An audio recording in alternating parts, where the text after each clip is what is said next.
I guess I rubbed some people the wrong way with my 5.56 is too dangerous for home defense video.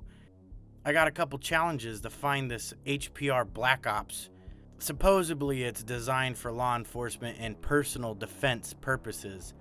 Before I get into the review and the overall demonstration of the ammunition, let's just take a look at the box and go over some things about it. One thing that I first noticed is it only comes with 20 rounds, and everybody wants those 30 round magazines, so you just kind of got gypped 10 rounds and paying about 30 bucks for 20. I didn't find that too enthusing.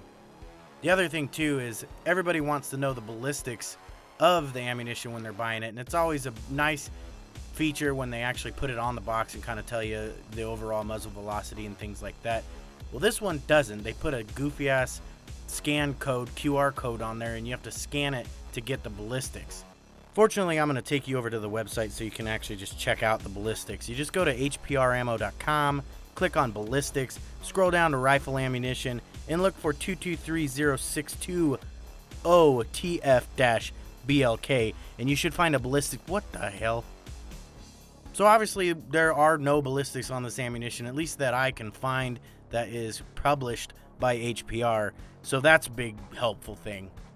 This HPR Black Ops ammunition is calibered in .223, so it is not a 5.56 cartridge, judging by the way the cartridge is marked in .223. It is a 62 grain, open-tipped, frangible round by their definition. It even states on the box that it is made for a 1-in-7 to a 1-in-9 twist. I will be shooting this through my Generation 1 Smith & Wesson Sport AR-15 with a 16-inch barrel and a 1-in-8 twist barrel.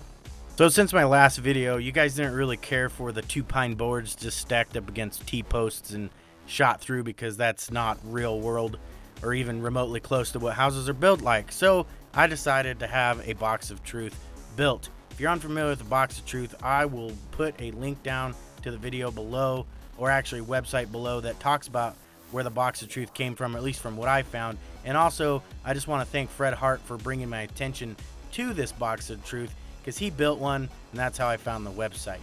Also, a big thank you to Robert and Gordon for helping me build it, because obviously I could not build a straight box or line if my life depended on it.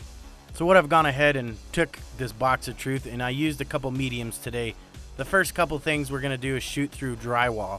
The first set is going to be 2 pieces of 1/2-inch drywall that are spaced approximately 4 inches apart to mimic an interior wall of your basic home.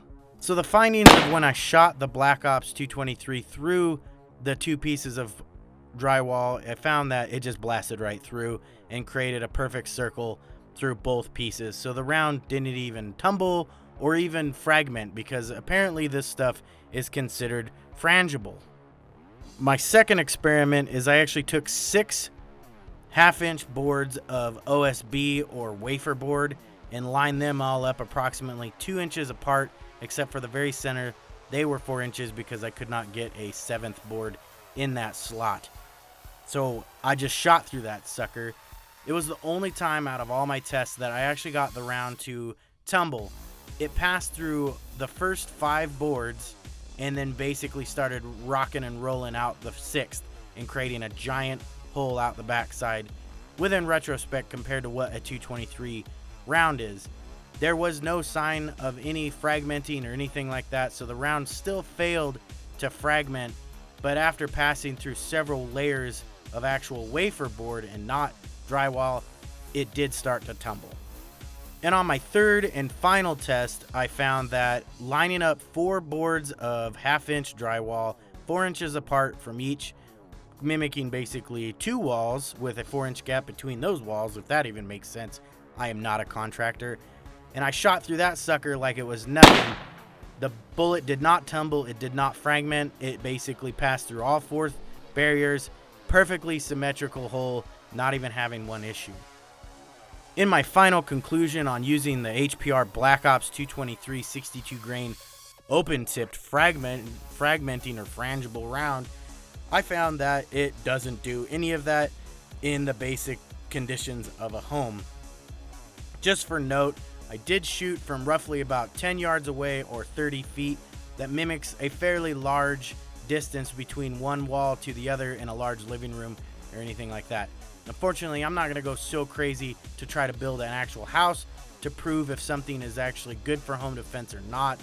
But in reality, after this test, I'm still concluding that I would not suggest any round by a 5.56 caliber rifle for home defense, especially if you live in a neighborhood where houses are less than 15 to 20 feet apart.